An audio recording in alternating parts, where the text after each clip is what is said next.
Hello,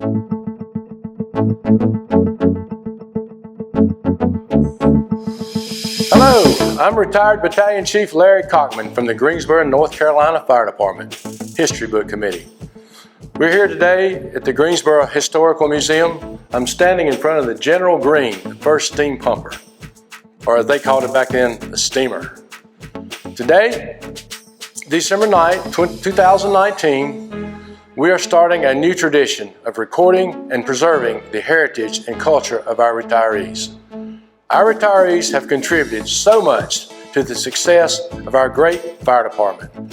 Their stories retire with them and are sometimes gone forever when they pass away. They will share their emergency calls that will always be a part of their memories forever. So sit back and listen as they carry us through their journey in the Greensboro Fire Department. Full name, my name is David Robert Burch. I was 60, well, at retirement I was 51 years old. 61. I had to think about that. I had 30 and a half years of service when I retired. I was retired as a captain. And I grew up, was born and raised in Chapel Hill, North Carolina. Graduated high school, went to Elon College for a year. Found out that's not where I wanted to be. Came to Greensboro. I went to GTCC and saw a job opportunity bulletin in the hallway at GTCC for fire department. I thought that might be a fun job. And applied, and 2 weeks later I heard from, I think Fabe called me and said I had the job. So that's how I ended up here. Yeah, I did go to Elon College for a year. I was going to major in accounting, and it didn't take me but a year to figure out sitting behind a desk was not the kind of job I wanted to do, and I really didn't know what I wanted to do. So, as I said a minute ago, I came to Guilford Tech, still not knowing what I wanted to do. I think I started off in civil engineering. I just knew I wanted to do something outdoors with hands-on, and when I saw the opportunity for the fire department, I thought, I'm going to apply for it and see what happens. Got hired the first time I applied. So my hiring process was, of course, I went for an interview, and then, back then, in '79, there was a physical abilities course that you had to go take, putting pegs in holes and washers on screws, just your physical agility with your hands and stuff. But our training was 15 weeks, and then 3 weeks of EMT on the end of it. And so I had never really thought about being a firefighter. I'd never been a volunteer firefighter, never had any relatives in the fire service. I actually, other than accounting that I was looking at, I was interested in law enforcement, more so than firefighting.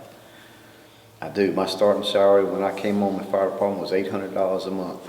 And I remember thinking if I could ever start making $1,000 a month, I would be in the money. We had 20 people in our class, 3 ladies. I think they're the second group of ladies to be hired. I think Kay Pearman and Deanne Staley were in the first. Kathy Smith, Anita Strong, and Doris Wall. It was enjoyable. I loved it. I mean, 2 weeks after I started, I knew this was what I was going to do for the rest of my life. I mean, it was just something different every day, and lots of hands-on activities. And I had Chief Bob Nugent was in my class, Richard Slowbaum, Stan Stafford, Gary Hoagland, a fellow named Gary Hoagland, Chris Herbin, Chuck Stocker. Yeah, when I finished training, my first assignment was Old Central Station. I assigned to Engine 2. Carl Eller was my first captain, and Bob McLean was the driver. Tim Cox was on the truck with me, and Jesse Walker. That was our crew. It was great. It was exciting, nervous, but everybody took me in, treated me well. we had a good time, and I had a great crew. I did pick up a nickname probably halfway through my career, and a good friend of mine, Douglas Wayne Reed, gave me the nickname of Sticky Burch. And where that came from was when Walter Burch ran for Guilford County Sheriff, his nickname was Sticky, and Doug stole it from him and gave it to me, so and it stuck. There's been a bunch of pranks played in the Greensboro Fire Department at one time, and there's not any special ones that really stick out to me, but there's been a bunch of good ones. I think maybe one of the best ones was it was called the Old Man Mask, and I don't care how many times it got you. I mean, you saw it would get you every time. Somebody might have a window open or something, and they ask you to close it. You reach your hand out and pull the window shut, and the old man jumps up out there and grabs your hand. Or he could come out of a closet or something on you. You never know where he's going to pop up, and it always gets you. The union was just beginning to become active at the time that I came on. I think I'd probably been on maybe 2 years when it started forming. I originally signed a piece of paper to be on it, but some of us got a little nervous about whether we're going to keep our job if we stayed with it, so I did get off of it and get out of it at that time. I did. Every station that I went to, we did cook together and sat at the table. Everybody ate together, and that, to me, was some of the best camaraderie of the fire department, sitting around the kitchen table talking about calls that you'd been on, about how everybody's family's doing. And it was a good time to share with people. I didn't know anything about cooking when I came on, but I learned, and you had to learn, and you had to learn quick. I had a pretty good recipe to cook. It's a Salisbury steak recipe, and it was always well liked, so that's one thing I stuck with. Just mashed potatoes and green beans and biscuits. I think now, since the stations have gotten so busy, I think cooking is hard for them to do, really. You know, the fact that even if they eat out, they're still sitting together eating and able to talk. But I know it's hard for the stations now to be able to sit down and cook a meal at the station. I think the stations, I've only been able to experience it really at Station 5, the new Station 5, for a few years, and it gives you a little privacy. It definitely cuts down on the noise from snoring than the big dorm, and the fact that they have open tops and no doors, you can still talk to people laying in there. But I think most people like the little bit of extra privacy that you get with the cubicles versus the open dorm. But I don't know, the open dorm was just old school fire stations. Did you? I liked the open dorm. I did, but other than the fact that the noise level from snoring. Obviously, in today's world, there's a lot more technology. Everybody has a cell phone, and I think during downtime, many people on their phones looking at Facebook, Twitter, whatever. It's taken a lot of personal time away from people, I think. I think in small groups, people still spend time together with other families, and not so much as it used to be. You know, you could get 10 or 12 people together to come help somebody build their house, and you don't see that a whole lot now today. But it may be the hands-on skill level that people that are coming on now just don't have that we had in the older days. I mean, as far as learning how to do stuff for yourself, but somebody needed you were there, and it's still. I'm not saying it's not like that now, because there's still people right now I can call and they'd be there just at the blink of an eye to whatever I needed. But it's in a larger group. I don't think it's as available to you. I think when retired firefighters stop by stations, You're always told that once you're a fireman, you're always a firefighter, and it's really not that way, because when you stop by a station, people don't know you. It's hard. It's hard for them to be open and come up to you and talk to you, but it makes me feel at home as they do. I mean, but they're be more receptive to having us in the stations and stuff. But basically, if we can get out like the Firemen's Club, the young people come into the Firemen's Club and meet a lot of the retirees, and that way, when you go to a station, you would know somebody. But I play golf with some of the younger guys, so that's how the ones that I do know, I met through that. And yeah, I think everybody getting more involved in a club or union or something like that would probably help. I don't really remember my first call, but I think my first big fire that I went on, I kind of remember that. I don't know how long, I hadn't been on long because I was on engine 2. And it was the old Greensboro Steakhouse on Spring Garden Street, big 2-story steakhouse.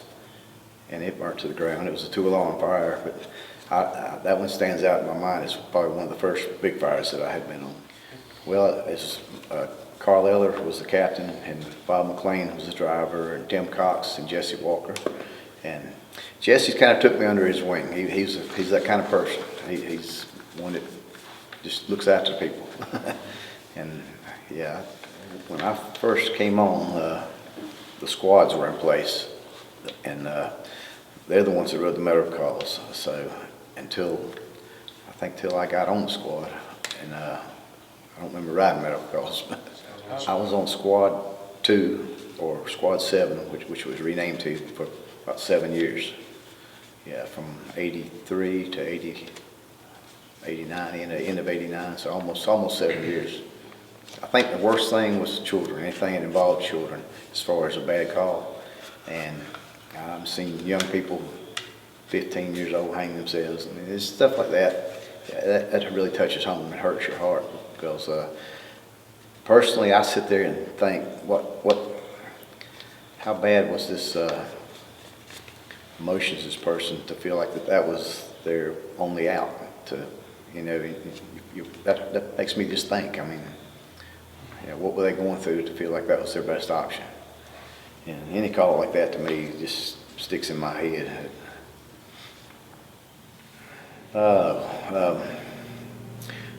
Banner Industries, I think that was a real bad one. I ended up with a roof collapse there, but there, and the old train depot down behind station Davie Street, Ashburn Street. I remember when we pulled out of Station 7 that we got to Bessemer and Gatewood, and we could see fire. Captain Bob Boss was assigned to Engine 4 at the time, and he pulled up and gave a size up of, we have a 100 by 1,000 foot warehouse fully involved. And he wasn't really exaggerating. I think we stayed there all night long and might have saved a 100-foot section of it, and then 2 weeks later they bulldozed. So, wow. But that, and of course, Davie Street.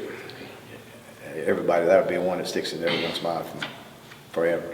So that's like, we had one called Wade's Trim Shop down on Sycamore Street, and Larry Patterson and I went in there with a 2.5 inch, and that's when we had one walking up between the two of us. We were on the squad, and we started hearing them tell us to evacuate because the roof was starting to go, and I mean, we didn't know how far back. We were way back in there, and we could hear fire popping above us and everything. And we left the nozzle in there and just started crawling out the line. And yeah, that's another one. Like I said, we got out, but it could have been a lot different. When 9/11 happened, I'll never forget this day where I was going to mow, and I heard it on the radio. I was going down Wendover, and I pulled in Station 5, the new Station 5. And I ended up sitting there for about 7 hours watching, just glued to the TV. But I think the biggest impact that had on me really was how they lost 343 firefighters. And I sit there thinking, how hard was that for the guys that were still there, knowing their buddies, their best friends that, were gone, and they were in there. And Of course, they were going to get them out. It wasn't just no leaving them in there, but that I just sit there and try to think how that would affect us as a department with that many losing. And of course, they have 15,000 firefighters, but still, they lost a large percentage of firemen. 343 lives is a lot of lives, and I mean, I guess that would probably been like us losing 25 or 30, but still, that's a lot of people to lose in an incident. Oh, probably had several people actually. Captain Ed Sawyer, I thought the Lord of that man, and he was my captain when I was there on squad too, and he was hardcore fireman. I mean, he was, and he was a good leader. I mean, some people took him different, but he knew what he was doing, and he was a good leader. I enjoyed working for him. He taught me a whole lot. He did. And another one to me that stands out was Gary Church. And Gary, good as gold, good as man as you'd ever meet. And he really was an inspiration to me in my life. And in my career, I mean, honestly, I was a pretty low stress person. I say I was, but when I left, I could feel stress lifted off of me. But you know, I pretty much took things that it is what it is, and you know, we're gonna make the best of it no matter what we do. But there really wasn't anything that stands out as a challenge to me. I mean, I'd do it all over again tomorrow. I would. That was the hardest thing I've ever done, is leave this fire station and walk away from that job. But you know, sometimes it's just time to go. Yeah, but it wears on your body, and yeah, it's just I made a decision that this is it. But closer to the time it got to it, it was hard to walk away from. As far as doing something different, I may have applied myself a little harder to move up the ladder. I come very close to being battalion chief. The window of opportunity closed, and I feel like the Lord wasn't meant to be, so I just try to look at it like that, and I was where I was supposed to be. So probably the hardest thing, fire call that I've been on, we lost 3 children in one fire on Randolph Avenue when I was at Station 11. And actually Don Hayes and myself found these 3 children in the same bed. I think the youngest one was like 3 weeks old, and the oldest one was 2, and they were all burnt from, and that was hard. The memory sticks in my head. I can still see them laying there, but you know, it's just something that etched in your mind.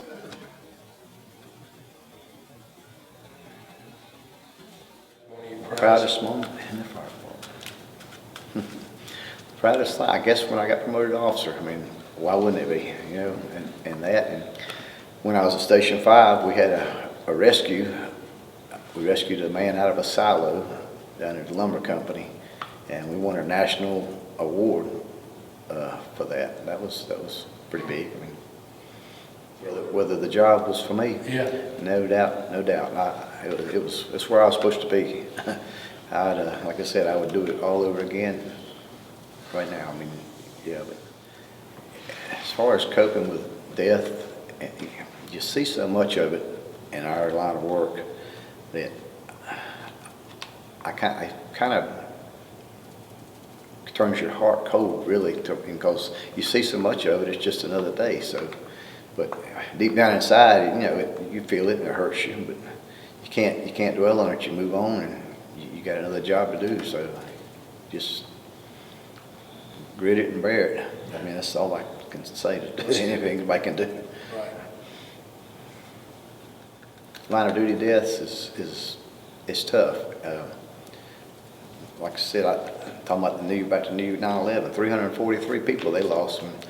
When you hear about one person in your department that something's happened to, it's touching. I mean, it's especially if there's somebody that you worked with before and knew well. I mean, that really affects you. It does. Many female firefighters I've worked with. I've worked with them. After I've been on a year, I worked with Debbie Butler out at Station 14, and great person. I enjoy working with her. And I worked with Kathy Smith at Station 5. And I had Vicki Martin as an officer at 8. She come over there and worked with her. Yeah, I had no problem at all working with females. I enjoy the change. I mean, it's nice to have a female instead of all men all the time. I mean, it's just a different philosophy. They see things different, and we talk about different stuff. And so, some of the most significant changes to me has got to be the technology of everything and the equipment that we have. The trucks now compared to what we had when you and I came on. But yeah, first truck I was on had a roof, but the second truck I was on didn't even have a top on it. No heater, no top. And now you got Cadillacs out there. I mean, they're so high tech on the computers on the trucks and stuff that I would say technology to me just is drive open cab trucks. Except, well, when there's a thunderstorm comes, a lot of times that's when your call volume goes up. And when you're driving a truck and it's raining on the inside of it, the steering wheel's real slick. I mean, everything you got in there is getting wet. And windshield wipers aren't wiping the window because it's getting on the inside. And in the cold, when it's cold too, we used to grab a blanket, one of the wool blankets from the bed and take it on the truck with us, because even with your turnout gear on, it was still cold. That was a thrill, really. Riding the back of the truck was a thrill that I'm glad I got to experience it. The roles of firefighters now has changed tremendously since I come on. I mean, medical especially. I mean, there's so many more medicines that they're administering, and the EpiPens and the Narcan. They're faced with so many more medical issues that they have to deal with now than when I come on. But to me, a successful firefighter, it's not necessarily how high you climb in the ranks, but it's what you leave behind as far as knowledge that you share with other firefighters. You can be a mentor. You can ride the back of the truck your whole career and be a mentor and be as good at your job as you can. That's successful to me. That's someone that's done their job well, and the fact that they didn't want to move up, that's their business. I mean, as long as they mentor to others and leave something behind. Well, my family definitely supported me. I mean, having children, and my wife, she's home every third day with small children and having to take them to the soccer games, and never once complained about that. So, yeah. They're a big support, and I'd get to everything I could, but you can't always do it when you're working a 24-hour shift. So. My faith in the fire department grew. I mean, my life changed during my career as a fireman. So, someone that made an impact on me off the job, Robert Johnson. He helped me mow, and on our days off, and Robert he didn't hide his faith, and he shared with me all the time about what the Lord had done to him and for him, and that really turned my life around by working with him side by side. So, the reason I retired, honestly, when I got my 30 and a half years in, and I thought I'm gonna see go to see Michelle Talley and see what kind of salary I'm gonna have. And when she ran in my numbers, and I figured I was coming to work for about $25 for a 24-hour shift, it's just hard to keep doing and taking a chance on catching something or getting hurt, and knowing I had family at home. And so that's really the main reason I retired, because it wasn't because I didn't like the job. I still loved every day I come to work. I was Capt on Engine 8, one of the busiest engine companies in the city, and I loved every day I went to work. Wasn't a day I got up and didn't want to come to work. I mean, knock on wood, my health's been great since I retired. A few more aches and pains, but that's expected as age comes in. But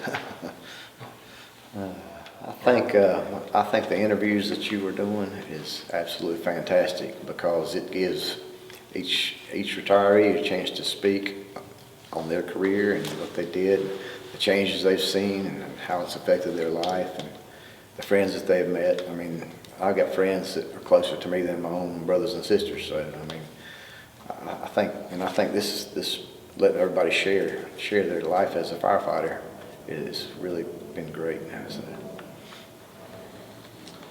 I would like the fire department and firefighters to remember me as the person that treated everybody equal, everybody fair.